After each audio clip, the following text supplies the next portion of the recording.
So guys, welcome to a brand new video. Today I'm going to show you guys how you can make really awesome videos by just using your phone.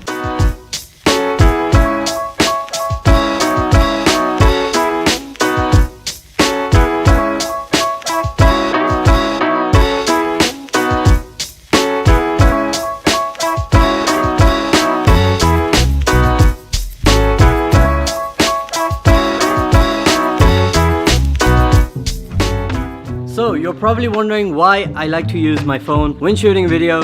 There are a couple of reasons behind it. The main reason being the convenience. It's really easy to just take your phone out of your pocket and start shooting right away. Second reason why I like to shoot with my phone is because of the homely atmosphere you can create with your phone footage. That's gonna look really nice when you're blending all the different type of footage together to create a final product.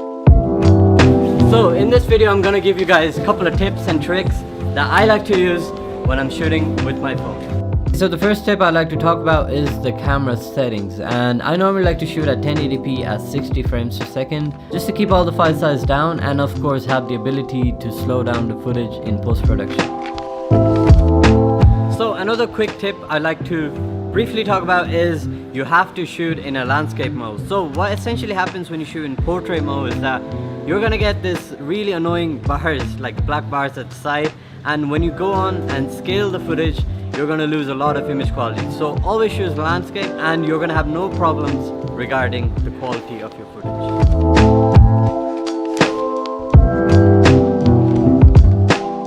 So another very important tip I'd like to talk about is the use of in-camera transitions when you're shooting. What I mean by that is you want to take plenty of shots with a lot of movements such as simple panning or dolly shot. Later on in edit you'll have so much flexibility. You can speed ramp, you can cut, you can do pretty much anything you want to do, and yeah, plenty of in-camera transitions. So another important tip I like to talk about is you have to make the most out of what your phone offers. What I mean by that is most of the modern phones, they have functions such as time-lapse mode, portrait mode, and you really have to start using those different functionalities in your mobile device to get the best out of your phone.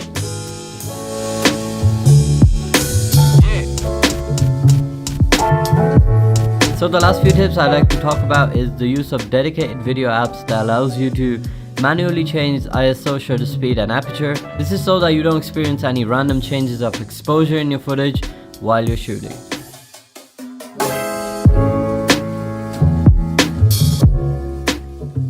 Alright guys, so as you can see I'm in my editing desk, and since this video is in association with Filmora Pro, I will be using this software to edit this video. What I'm gonna do now is create a new project. Okay, so I've opened up Filmora Pro and this is what the interface looks like. You'll have your viewers tab here, trimmer, control scopes, text, layout, and your effects are in here. So what I'm gonna do now is I'm gonna import some of the footage. Okay, so as you can see I've imported pretty much everything, and what I'm gonna do now is I'm gonna create a new folder to keep everything organized. So I'm gonna call it iPhone 8. So I'm going to make another folder and call it an audio, just to keep everything organized like I said.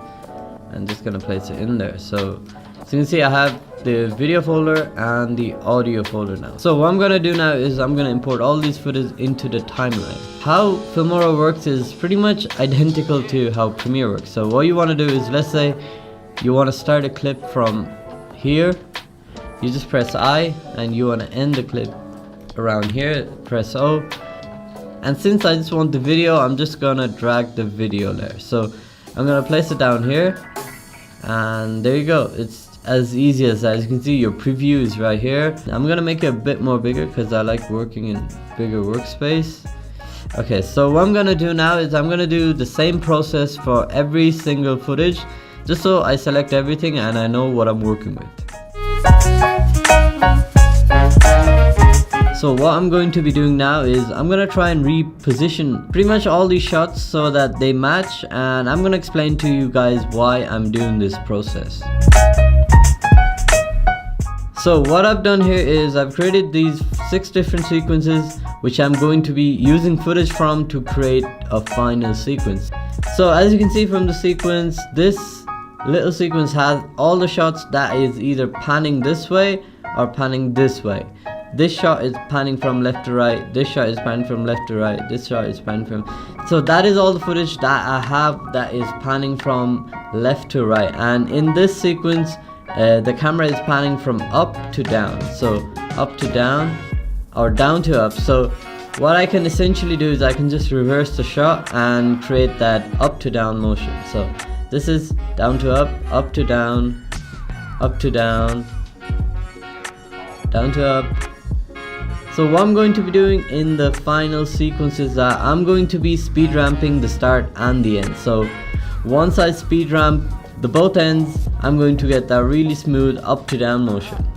So now I am planning to create the final sequence, and I want to place shots in a way that there's a story behind it. So I'm looking for an establishing shot first. I think this is a pretty good shot to start with. So what I want to do with this shot is I want to make it into a slow-mo, and I'm going to set the speed to about 50%. Right, so as you can see it has smoothened up.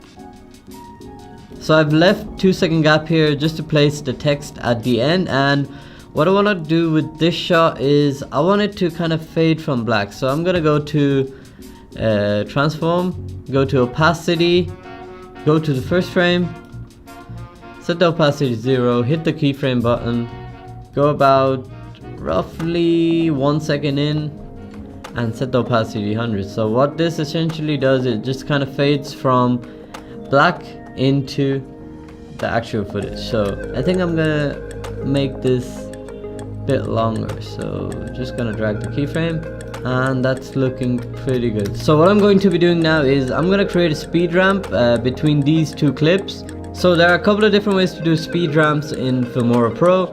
How I like to do is by simply cutting the end and the start of the shot I want the transition to be in. So after I cut out both the clips, I'm gonna right click, go to speed duration, and I'm gonna set this to around 250%. What I'm gonna do now is I'm gonna follow the same step to ramp up the end and the start of this shot.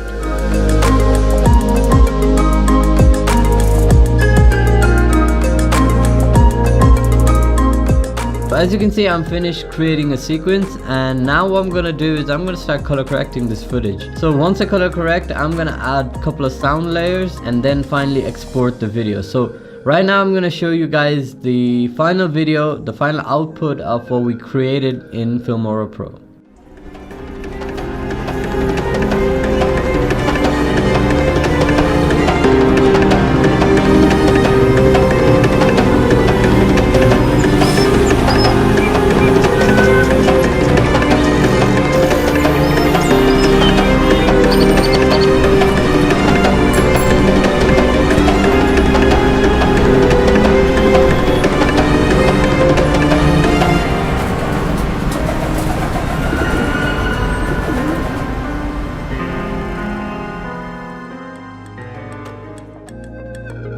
So guys, this is what we created with the iPhone footage on the Filmora Pro.